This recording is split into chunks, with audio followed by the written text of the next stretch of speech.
नमस्कार मित्रांनो, तुम्ही काय ते डुप्लिकेट प्रोडक्ट घेतलं आहे का? आज मी फसलो.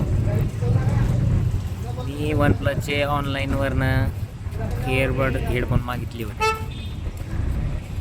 मला त्याचा पॅकेजिंगचा व्हिडिओ वगैरे आला होता.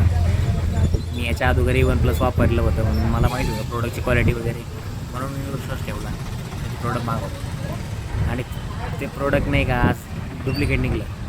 जेव्हा मी ते पॅकेजिंग ओपन केली बघितलं, एवढा राग आला ना, मी ते तोडून टाकली, डायरेक्ट तोडून टाकले आणि फेकून दिलं.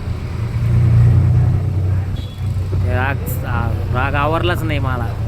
म्हणून मित्रांनो आज सांगतो तुम्हाला की प्रोडक्ट जरी ब्रँडेड कंपनीचं असं ऑनलाईन आलं, स्वस्त जरी भेटून राहिलं थोड्या पैशामध्ये, तर ते घेणं हेच आवश्यक नाही आहे. तुम्ही एखाद्या शॉपमधून जा, एखाद्या शोरूममध्ये जाऊन घ्या.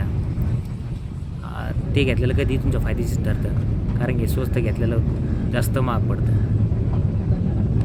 फेकून दिलं ते तो तर नुकसान झालं म्हणजे 1000-1200 रुपये ते गेले माझे. ते फेकूनही दिलं. पुन्हा आता मनात दिवसभर खंत राहील, दिवसभर करमणार नाही की यार पैसेही गेले, प्रोडक्टही गेलं. म्हणून मित्रांनो, कुठलीही गोष्ट घेताना जरी ब्रँडेड कंपनीचं असेल तरी ऑनलाईन घ्यायच्याऐवजी माझं सजेशन राहील ऑफलाईनमध्ये घ्या. जवळच्या ओळखीच्या शॉपमधून घ्या, जेणेकरून त्यांचाही फायदा होईल, आपलंही समाधान होईल. तुम्हालाही तुमच्यासोबतही कधी अशी फसवेगिरी झाली का?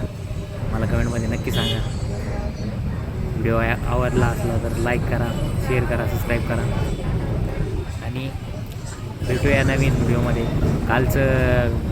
याच्या मागचे व्हिडिओ बघून आपले 7-8 हजारावरती व्ह्यू गेलेत. तुमचं प्रेम बघून मन भरून आलं.